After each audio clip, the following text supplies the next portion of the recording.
Hello दोस्तों। हम सभी की जिंदगी में ऐसे लोग होते हैं जो हमें समझ नहीं आते। कभी कभी कोई हमें बिना कहे ही किसी चीज के लिए तैयार कर लेता है, हमारी सोच को मोड़ देता है और हम खुद नहीं समझ पाते कि कब, कैसे और क्यों हमने किसी चीज के लिए हाँ कह दिया। क्या आपने कभी महसूस किया है कि कोई आपके डिसीजंस को सीक्रेटली इन्फ्लुएंस कर रहा है?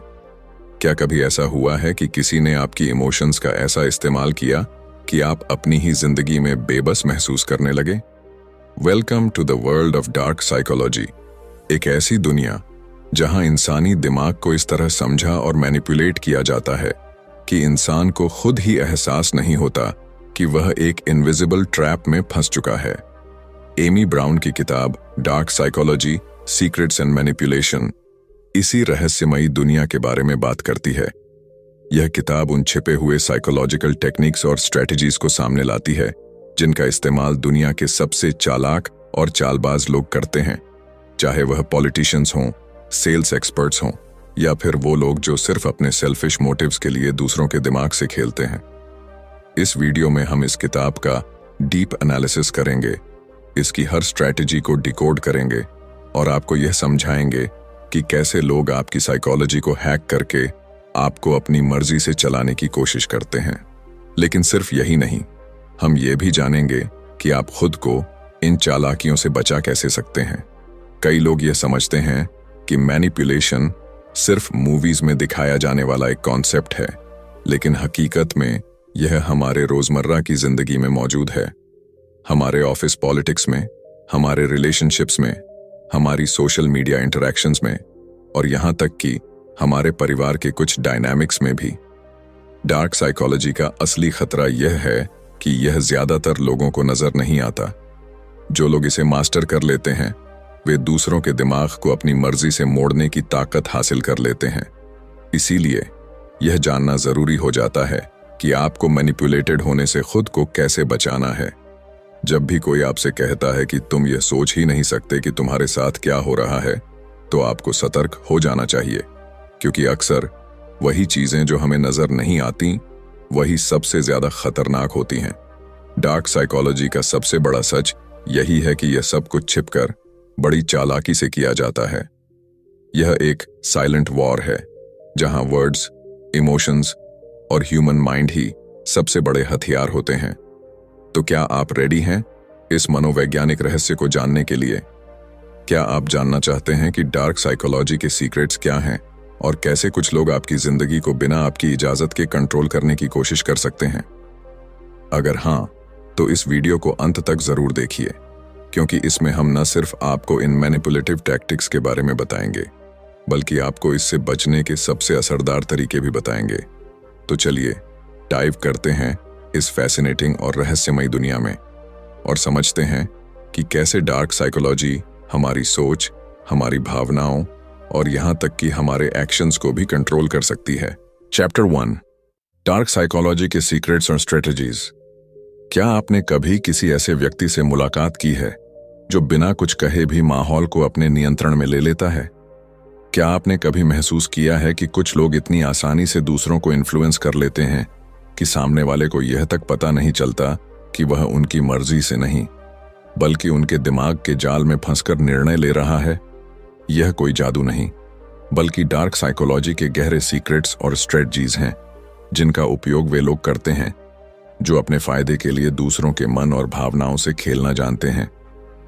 डार्क साइकोलॉजी वह कला है जिसमें मनोवैज्ञानिक तकनीकों का उपयोग करके किसी के सोचने, महसूस करने और निर्णय लेने के तरीके को बदला जाता है।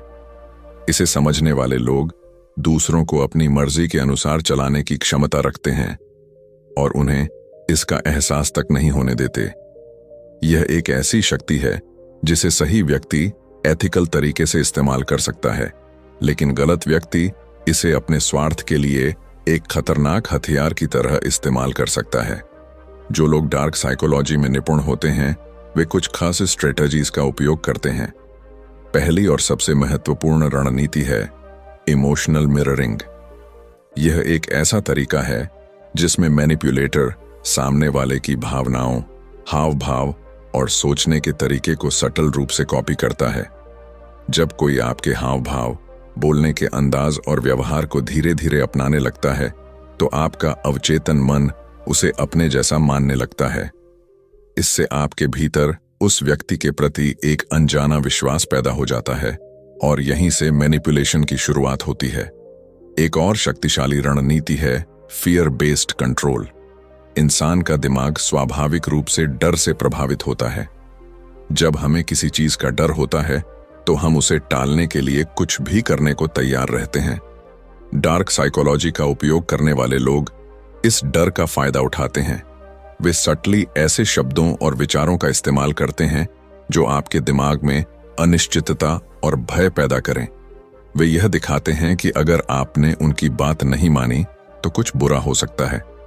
यह डर फाइनेंशियल लॉस, सोशल रिजेक्शन या इमोशनल ब्रेकडाउन का हो सकता है। डर का सही इस्तेमाल करने वाला व्यक्ति आपके दिमाग में वह नैरेटिव सेट कर सकता है जो उसके फायदे के लिए काम करता है। इसके अलावा गैसलाइटिंग एक ऐसी मनोवैज्ञानिक तकनीक है जिसे डार्क साइकोलॉजी में अक्सर इस्तेमाल किया जाता है। इसमें व्यक्ति धीरे धीरे आपकी परसेप्शन को डिस्टॉर्ट करने की कोशिश करता है, जिससे आपको अपने ही विचारों और यादों पर संदेह होने लगे। आपको यह महसूस होने लगता है कि शायद आप ही गलत हैं और सामने वाला सही है। जब कोई लगातार यह कहे कि तुम चीजों को गलत समझ रहे हो या तुम्हारी याददाश्त धोखा दे रही है, तो यह गैसलाइटिंग का संकेत हो सकता है। यह तकनीक इतनी खतरनाक होती है कि व्यक्ति अपनी ही सोच पर शक करने लगता है और पूरी तरह से मैनिपुलेटर पर निर्भर हो जाता है। डार्क साइकोलॉजी का एक और छिपा हुआ रहस्य है गिल्ट ट्रिपिंग। यह एक ऐसी तकनीक है जिसमें व्यक्ति दूसरे के अंदर अपराध बोध की भावना जगाता है ताकि वह उसकी बात मानने को मजबूर हो जाए।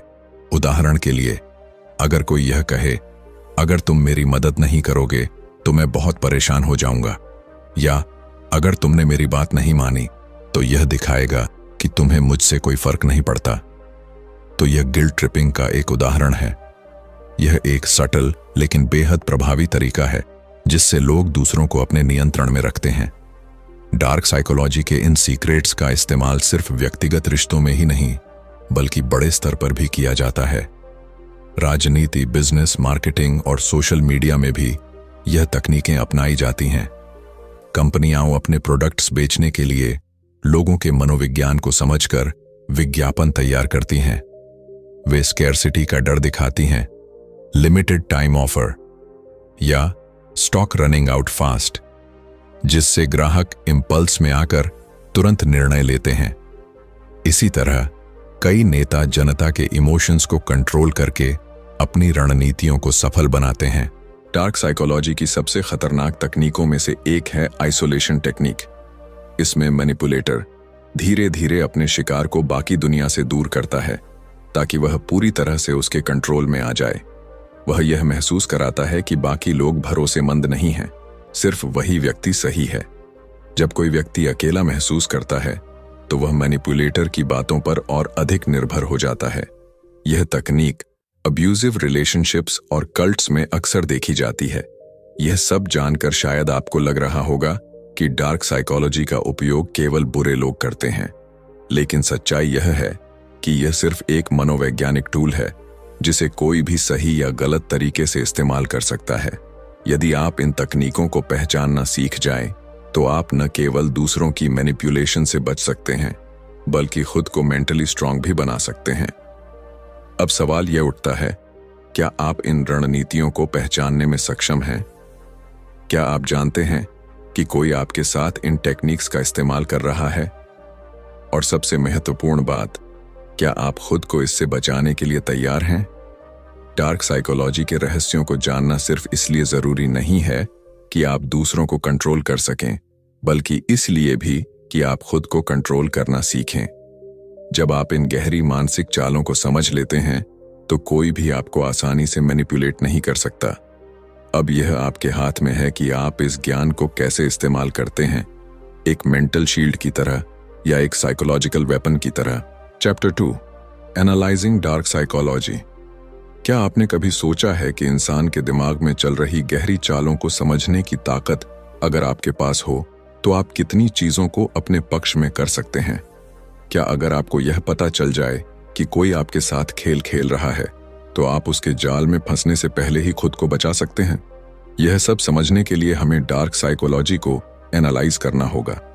यह कोई साधारण मनोविज्ञान नहीं है, बल्कि यह इंसानी दिमाग के उन पहलुओं की गहराई में जाने की कोशिश है जिनके बारे में आम लोग सोचते भी नहीं हैं। डार्क साइकोलॉजी यानी मनोविज्ञान का वह क्षेत्र जो पावर, कंट्रोल और इन्फ्लुएंस पर आधारित होता है। यह इंसानों के कमजोर बिंदुओं को समझने, उनकी इच्छाओं और डर को मैनिपुलेट करने और उन्हें एक ऐसी दिशा में ले जाने की कला है जिसमें वे खुद भी यह महसूस नहीं कर पाते कि उनके साथ क्या हो रहा है। यह उन मानसिक तकनीकों का गहन अध्ययन है जिनका उपयोग अक्सर नार्सिसिस्ट्स, साइकोपैथ्स और मास्टर मैनिपुलेटर्स करते हैं। हमारी रोजमर्रा की जिंदगी में हम कई बार ऐसे लोगों के संपर्क में आते हैं जो हमारी भावनाओं के साथ खेलते हैं, हमें गिल्ट ट्रिप में डालते हैं या फिर हमारे डर का फायदा उठाकर हमें अपने अनुसार चलाने की कोशिश करते हैं। कई बार हमें पता भी नहीं चलता कि हमारी डिसीजंस, हमारी सोच और यहाँ तक कि हमारे इमोशंस भी सटली कंट्रोल्ड हो रहे हैं।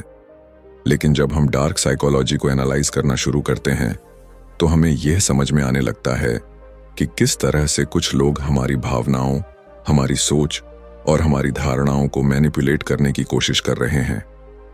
डार्क साइकोलॉजी को समझने का सबसे पहला और सबसे जरूरी कदम यह है कि हम यह जानें कि आखिर इंसान का दिमाग कैसे काम करता है। हमारे मनोवैज्ञानिक पैटर्न्स, हमारे फियर्स, डिजायर्स और इनसिक्योरिटीज ही हमें वल्नरेबल बनाते हैं। जब कोई हमें अप्रूवल देता है तो हम खुश होते हैं, और जब कोई हमें इग्नोर करता है तो हम बेचैन हो जाते हैं। जब कोई हमारे डर को ट्रिगर करता है तो हम घबरा जाते हैं, और जब कोई हमें वैलिडेशन देता है तो हम उसके प्रति आकर्षित होने लगते हैं। यही साइकोलॉजी है और यही वह आधार है जिस पर डार्क साइकोलॉजी काम करती है। सोचिए, जब कोई मैनिपुलेटर आपको यह महसूस कराता है कि आप गलत हैं और वह सही है, तो क्या यह सिर्फ एक आर्ग्यूमेंट है? जब कोई आपको यह कहकर कंट्रोल करता है कि आप उसे डिसअपॉइंटेड नहीं करना चाहते, तो क्या यह सिर्फ एक इमोशनल रिक्वेस्ट है? जब कोई आपको फियर बेस्ड डिसीजंस लेने पर मजबूर करता है, तो क्या यह सिर्फ एक चेतावनी है? नहीं, यह सब डार्क साइकोलॉजी के टैक्टिक्स हैं जिनका उपयोग करके लोग दूसरों को कंट्रोल करने की कोशिश करते हैं। डार्क साइकोलॉजी के कुछ सबसे खतरनाक वेपन्स होते हैं: manipulation, deception, gaslighting, guilt tripping और इमोशनल एक्सप्लॉयटेशन। ये सभी टेक्निक्स एक ही चीज पर केंद्रित होती हैं: दूसरे व्यक्ति के इमोशंस और थॉट्स को सटली कंट्रोल करना। जब कोई आपको गिल्ट ट्रिप करता है और आपको इस तरह फील कराता है कि आप बुरे इंसान हैं सिर्फ इसलिए ताकि आप उनकी बात मान लें, तो ये डार्क साइकोलॉजी का एक क्लासिक एग्जाम्पल है। जब कोई आपकी परसेप्शन को मैनिपुलेट करता है और आपको यह विश्वास दिलाने की कोशिश करता है कि आपकी ही सोच गलत है, तो ये गैसलाइटिंग कहलाता है। और जब कोई आपको धीरे धीरे अपने इन्फ्लुएंस में लाने के लिए डिसेप्शन यानी धोखे का इस्तेमाल करता है, तो यह भी डार्क साइकोलॉजी का एक हिस्सा होता है। डार्क साइकोलॉजी का एक और पहलू है पर्सुएजन वर्सेस मैनिपुलेशन। बहुत से लोग पर्सुएजन और मैनिपुलेशन को एक ही चीज समझते हैं, लेकिन दोनों में एक सटल फर्क है। पर्सुएजन यानी मनाने की कला एक एथिकल स्किल होती है जिसमें सामने वाले को बिना दबाव डाले लॉजिक और इमोशंस के संतुलन के साथ अपनी बात पर सहमत किया जाता है। लेकिन मैनिपुलेशन एक अनएथिकल तरीका होता है जिसमें सामने वाले की भावनाओं के साथ खेलकर उसे अपनी मर्जी से कंट्रोल किया जाता है। डार्क साइकोलॉजी का सही अध्ययन करने पर हमें यह समझ में आता है कि लोग कैसे सोचते हैं, कैसे रिएक्ट करते हैं और किन परिस्थितियों में वे सबसे ज्यादा वल्नरेबल होते हैं। इस ज्ञान को हासिल करने का मतलब यह नहीं है कि हम इसे गलत तरीके से इस्तेमाल करें, बल्कि इसका सही उपयोग हमें सेल्फ डिफेंस में मदद कर सकता है। जब हमें यह पता चल जाता है कि कोई व्यक्ति हमारी भावनाओं के साथ खेल रहा है, तो हम सचेत हो जाते हैं और उस जाल में फंसने से बच सकते हैं। इस अध्याय का सबसे बड़ा सवाल यही है, क्या आप जानते हैं कि आप भी अपनी जिंदगी में कभी ना कभी डार्क साइकोलॉजी के किसी न किसी टेक्निक का शिकार हो चुके हैं? क्या आपको कभी ऐसा महसूस हुआ है कि आपकी डिसीजंस आपके खुद के नहीं थे, बल्कि किसी ने सटल तरीके से आपको उन्हें लेने के लिए मजबूर कर दिया? क्या आप कभी ऐसे टॉक्सिक रिलेशनशिप्स में रहे हैं जहां आपको गैसलाइटिंग या गिल्ट ट्रिपिंग का शिकार बनाया गया हो? डार्क साइकोलॉजी को एनालाइज करना एक तरह से खुद को मानसिक रूप से मजबूत बनाना है।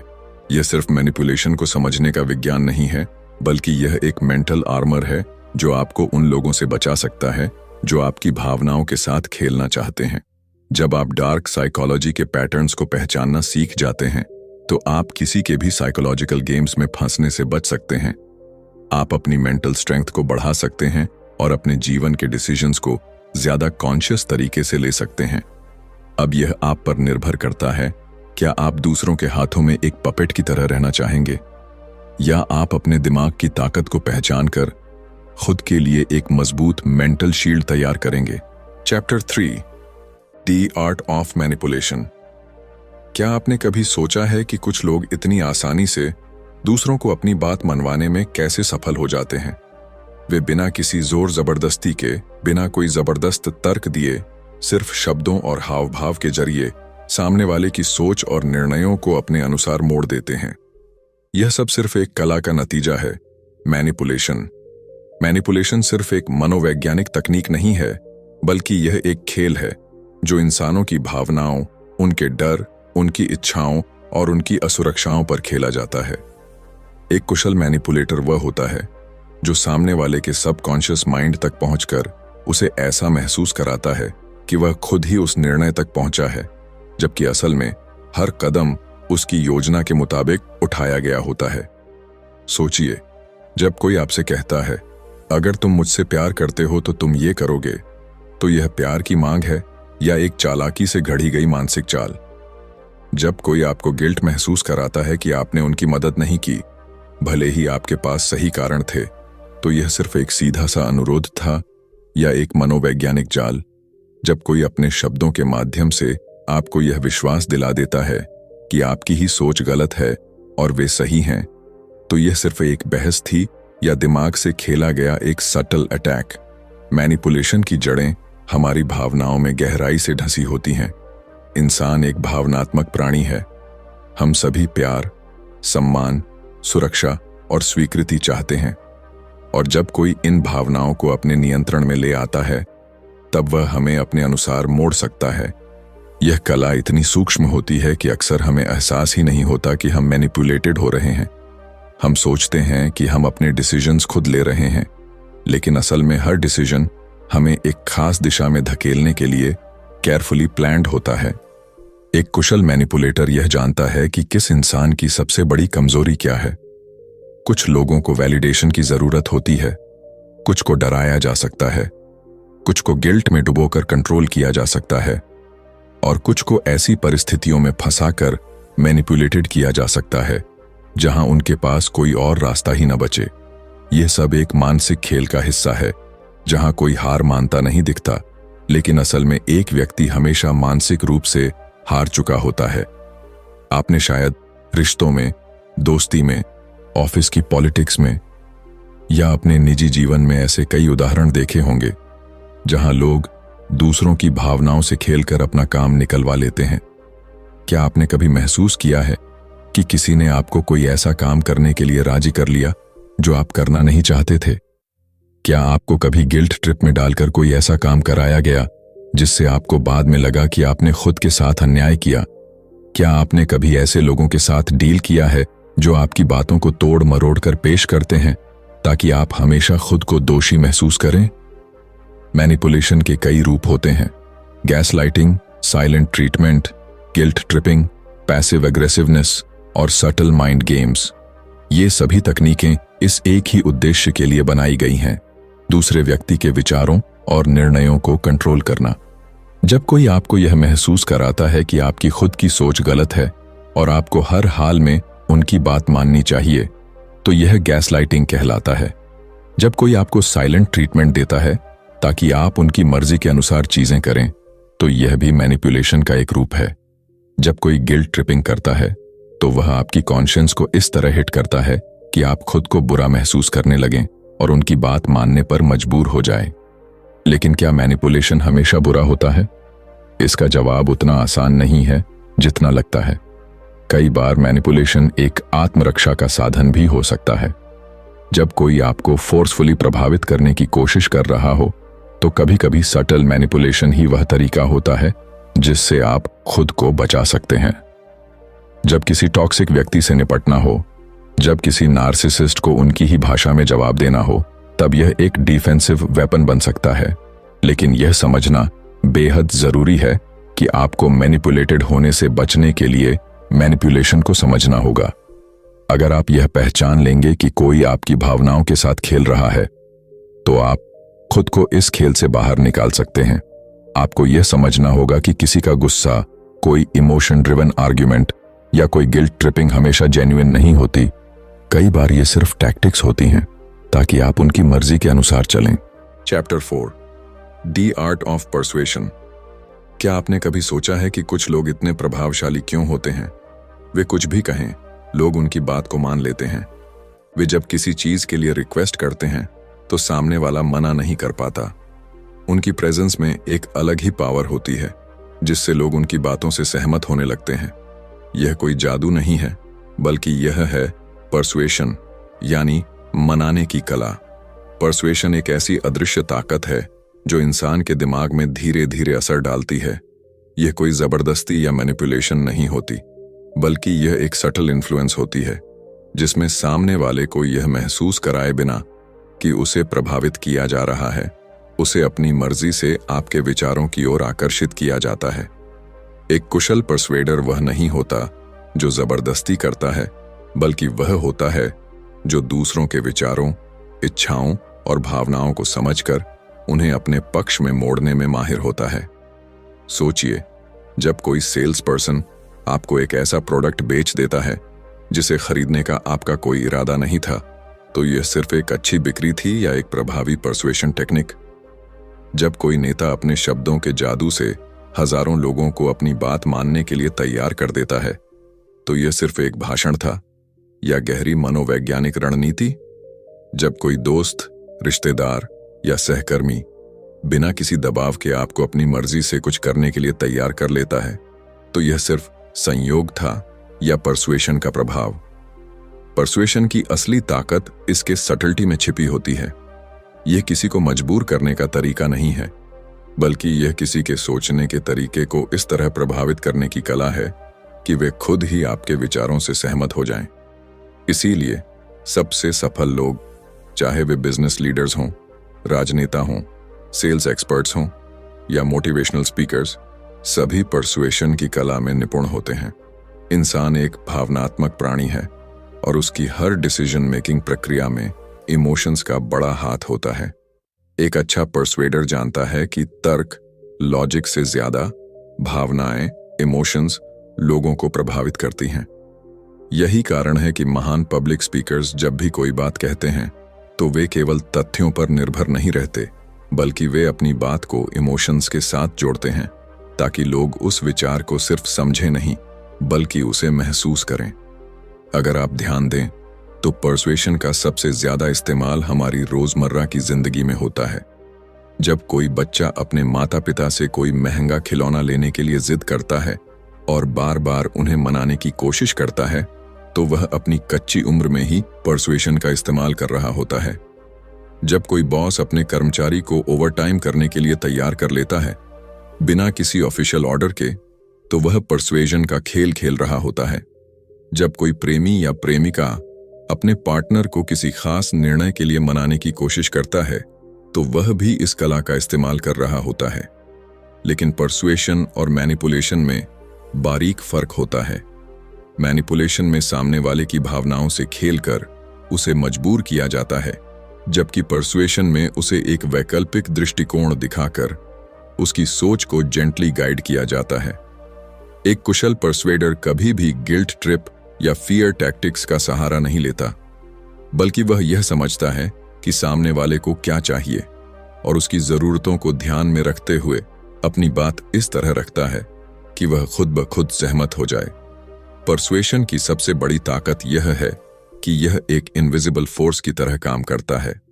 इसे सही तरीके से इस्तेमाल किया जाए तो यह किसी की भी सोच को मोड़ सकता है।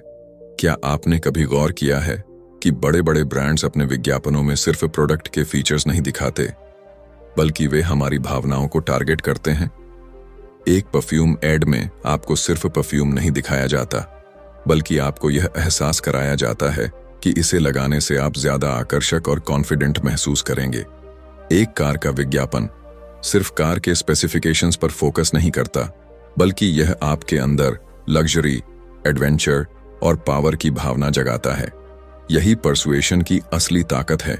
यह किसी चीज को इस तरह पेश करना कि लोग उसे सिर्फ देखें नहीं, बल्कि उसके साथ जुड़ाव महसूस करें। अब सवाल यह उठता है कि क्या पर्सुएशन को सीखा जा सकता है?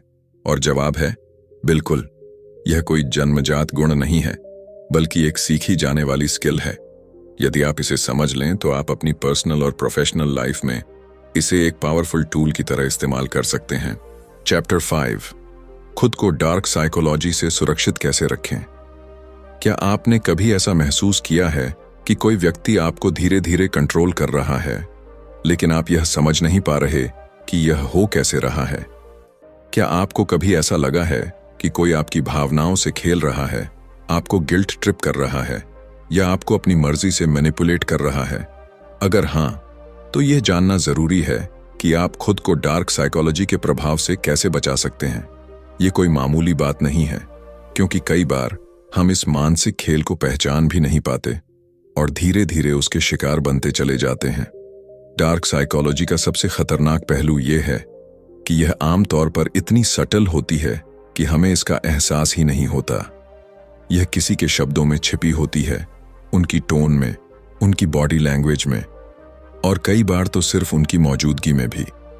जो लोग इस कला में माहिर होते हैं, वे अपने शिकार को यह महसूस तक नहीं होने देते कि उनके साथ मैनिपुलेशन हो रही है। लेकिन अगर आप इन टेक्निक्स को पहचानना और खुद को सुरक्षित रखना सीख जाते हैं, तो कोई भी आपको आसानी से कंट्रोल नहीं कर सकता। खुद को डार्क साइकोलॉजी से बचाने का सबसे पहला और सबसे जरूरी कदम है सेल्फ अवेयरनेस। अगर आपको अपनी भावनाओं, अपनी सोच और अपनी रिएक्शंस की गहरी समझ होगी, तो कोई भी आपको आसानी से मैनिपुलेट नहीं कर पाएगा। अक्सर मैनिपुलेटिव लोग दूसरों की इनसिक्योरिटीज को टारगेट करते हैं। वे जानना चाहते हैं कि आपको किस चीज की सबसे ज्यादा परवाह है, आपका सबसे बड़ा डर क्या है, और कौन सी चीज आपको सबसे ज्यादा इमोशनली वल्नरेबल बनाती है। अगर आप खुद को अच्छी तरह से जानते हैं और अपनी कमजोरियों को एक्सेप्ट करते हैं, तो आप दूसरों को उन कमजोरियों का फायदा नहीं उठाने देंगे। अगला कदम है इमोशनल बाउंड्रीज बनाना। बहुत से लोग इसलिए मैनिपुलेट होते हैं क्योंकि वे अपनी इमोशनल बाउंड्रीज को डिफाइन नहीं कर पाते। उन्हें यह नहीं पता होता कि कब उन्हें किसी की बात को सीरियसली लेना चाहिए और कब उन्हें अपनी एनर्जी को बचाना चाहिए।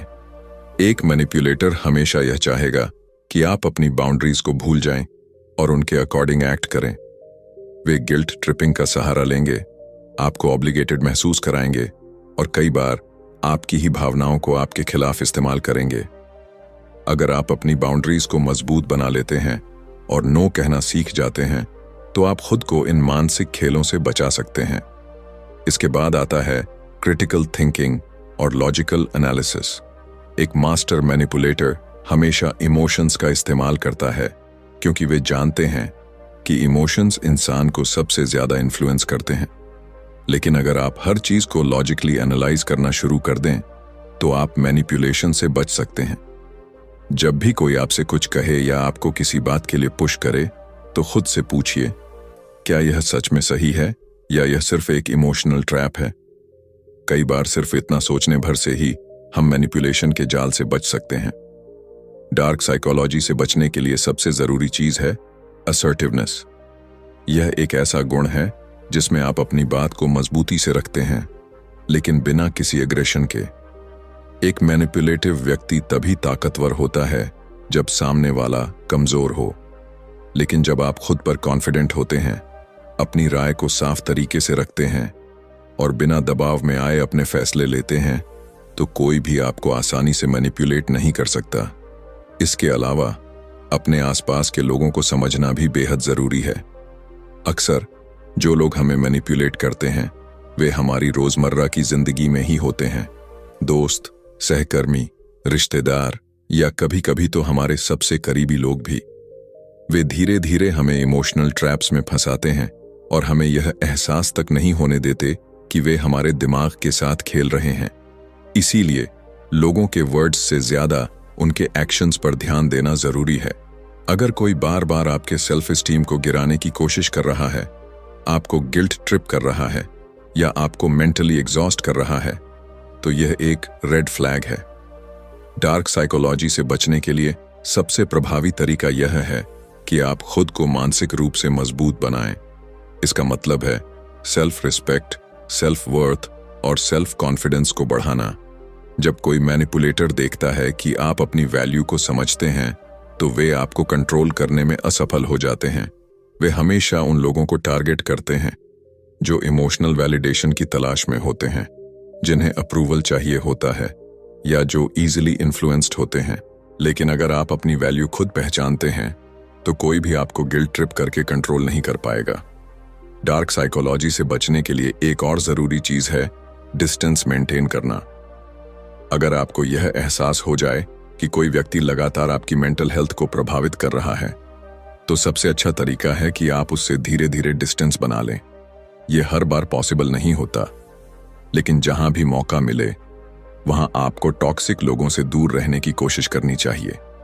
कभी कभी सबसे अच्छा सेल्फ डिफेंस यही होता है कि आप मैनिपुलेशन के सोर्स से ही दूर हो जाएं। सबसे महत्वपूर्ण बात यह है कि खुद को विक्टिम माइंडसेट से बाहर निकालें। कई लोग यह सोचते हैं कि वे बार बार मैनिपुलेट होते रहते हैं और वे इससे बच नहीं सकते, लेकिन सच यह है कि डार्क साइकोलॉजी उन्हीं लोगों पर असर करती है जो इसे समझते नहीं हैं। जब आप इन साइकोलॉजिकल ट्रिक्स को पहचानना सीख जाते हैं, तो आप मानसिक रूप से इतना मजबूत हो जाते हैं कि कोई भी आपको आसानी से मैनिपुलेट नहीं कर सकता। अब सवाल यह उठता है, क्या आप भी कभी किसी के द्वारा मैनिपुलेट हुए हैं, लेकिन आपको उस वक्त एहसास नहीं हुआ? क्या आप भी कभी गिल्ट ट्रिप, इमोशनल ब्लैकमेल या गैसलाइटिंग के शिकार हुए हैं? और अगर हां, तो क्या अब आप खुद को बचाने के लिए तैयार हैं? डार्क साइकोलॉजी को हर कोई नहीं समझ पाता, लेकिन जो इसे समझ लेते हैं वे अपनी जिंदगी को पूरी तरह से बदल सकते हैं। अब यह आप पर निर्भर करता है कि आप इसे सिर्फ एक साइकोलॉजिकल कॉन्सेप्ट की तरह देखेंगे या इसे एक मेंटल शील्ड की तरह अपनाकर खुद को हर तरह के इमोशनल मैनिपुलेशन से बचाने के लिए तैयार होंगे। तो दोस्तों, अगर आपको यह वीडियो पसंद आया हो और आप चाहते हैं कि मैं इस तरह की और भी किताबों का सार आपके लिए लाता रहूं, तो वीडियो को लाइक करना ना भूलें। अपने विचार कमेंट में जरूर बताएं। क्या आपको कभी ऐसा महसूस हुआ है कि कोई आपको बिना आपके जाने मैनिपुलेट कर रहा था? और अगर हां, तो आपने उससे बचने के लिए क्या किया? आपकी राय मेरे लिए बहुत मायने रखती है। और हां, अगर आप इस चैनल पर नए हैं, तो चैनल को सब्सक्राइब करें और बेल आइकन दबाएं, ताकि आपको ऐसे ही दमदार और ज्ञानवर्धक वीडियो सबसे पहले मिल सकें। अगली बार हम एक और दिलचस्प किताब के साथ मिलेंगे, जो आपकी सोच को और भी ज्यादा तेज और प्रभावी बनाएगी। धन्यवाद। मिलते हैं अगले वीडियो में।